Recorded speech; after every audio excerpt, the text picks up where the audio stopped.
السلام علیکم، welcome back to the channel. ہمارا عدالتی نظام بدقسمتی سے 130 نمبر پر ہے۔ اس کی وجوہات کیا ہیں؟ اس کی وجوہات ہیں کہ ہمارا دوہرا معیار، دو نمبری کیسے؟ دو نمبری کسی بھی معاملے میں لوگوں کی زندگیاں ختم ہو جاتی ہیں عدالت سے ایک انصاف لینے کی خاطر، اور لوگ ساری عمر ایڑیاں رگڑتے رہتے ہیں ان عدالت کی دہلیزوں پر، لیکن کسی جج یا کسی وکیل کو شرم نہیں آتی کہ وہ ان معصوم لوگوں کو انصاف دے سکے۔ انا کی تسکین اس ہمارے معاشرے میں جو عہدے پر بیٹھا ہوا شخص ہے، اس کی انا کی تسکین تب ہوتی ہے جب وہ عام پبلک کا استحصال ہوتا دیکھے گا۔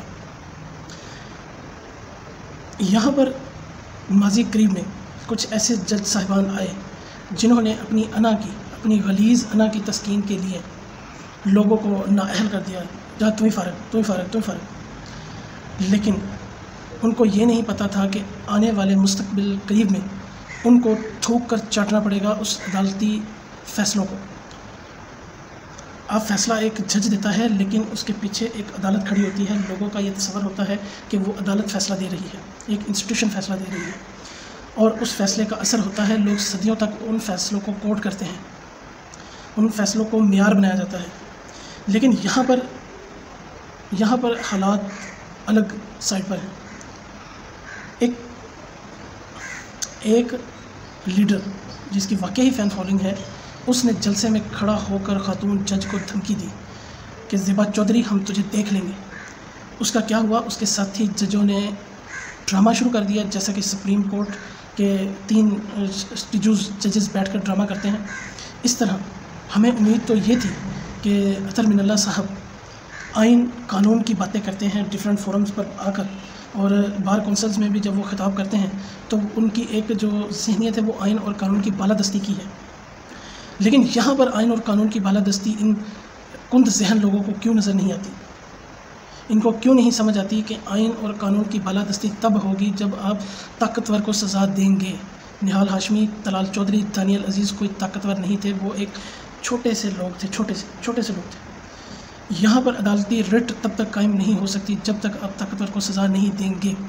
جنرل پرویز مشرف کو سزا دی تھی تو لوگوں نے ان ججوں کو پاگل تصور دیا تھا، پھر آپ لوگوں نے کیا کیا؟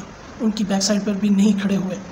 فواد چودھری صاحب نے بالکل ٹھیک کہا کہ چیف جسٹس کو چاہیے کہ وہ معافی مانگے، ان کی بات میں وزن ہے، ان کے جو اعمال ہیں، ان کی جو یہ کرتے ہیں عدالتوں میں بیٹھ کر، یہ اپنے فیصلوں کا وزن نہیں اٹھا سکتے، ان میں اتنی سخت نہیں کہ یہ ان عہدوں پر بیٹھ کر کوئی ریئل ججمنٹ پاس کریں۔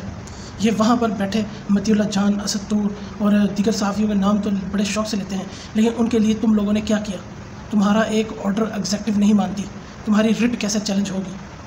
تمہاری رٹ ایسے ہی چیلنج ہوگی کہ تم لوگوں کو یہ باور کراؤ کہ ہم تمہارے لیے کھڑے ہیں، تمہیں ایک معتدل فیصلہ دینے کے لیے کھڑے ہیں، تمہارے حق کے لیے کھڑے ہیں۔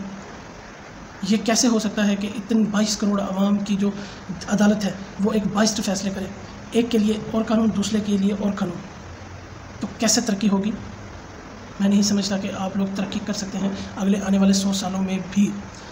اور جج صاحب نے کہا کہ ایگزیکٹو کا 130واں نمبر ہے، میرے خیال میں عدالت کا 190 نمبر ہوگی انشاءاللہ آنے والے سالوں میں، جو اس کی حرکات سکنات ہیں، جو ان کے طور طریقے ہیں، اوپر والے لوگوں کے لیے اور فیصلے، نیچے والے لوگوں کے لیے اور فیصلے۔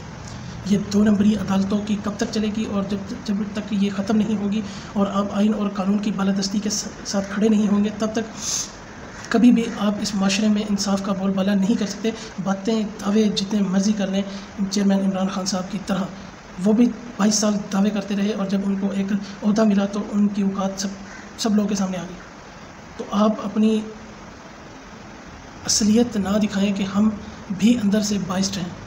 آپ آئین اور قانون کی بالادستی کریں، اور لوگوں کو، سائلوں کو اگر مشورے آپ ساری دنیا کو دیں تو یہ کیسے ختم ہو جائیں؟ جیسے آپ لوگ وکیل بن کر ان پولیٹیکل پارٹیز لیڈر کو مشورے دیتے ہیں کہ نہیں جی ایسے کرو، ایسے ہماری انا کو تسکین ہوگی، ایسے ہماری انا کو تسکین ہوگی، ایسے ہم آپ کی معافی قبول کریں گے، ایسے ہمیں لگے گا کہ آپ نے ہم سے معافی مانگی ہے۔